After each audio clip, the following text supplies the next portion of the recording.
ছাদ বাগানে যে মিষ্টি আলুর গাছগুলো আমি বুনে দিয়েছিলাম, আমি ভেবেছিলাম সেগুলো আমি নিজের হাতে তুলব।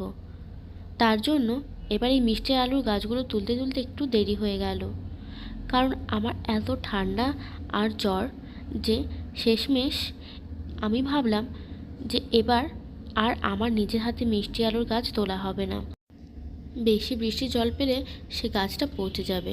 তাই আমি মাকে বললাম, মা তাহলে এক কাজ করো, এবার তুমি সেই মিষ্টি আলুর গাছগুলো তুলে ফেলো। আমি মাত্র একটা চারা গাছ বুনেছিলাম, সে একটা চারা গাছ থেকে দেখো কতগুলো মিষ্টি আলু হয়েছে। সত্যি, হ্যাঁ, পরিমাণে অবশ্যই কম, কিন্তু ছাদ বাগানের এটাই তো আসল মজা, যে পরিমাণে কম হলেও আনন্দে কিন্তু এবং খুশিতে কিন্তু অনেক অনেক বেশি।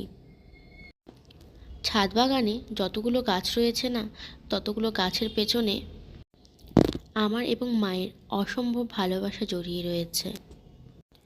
দেখো, মাত্র একটা ট্রে থেকে আমাদের ছাদ বাগানে কতগুলো মিষ্টি আলু হয়েছে।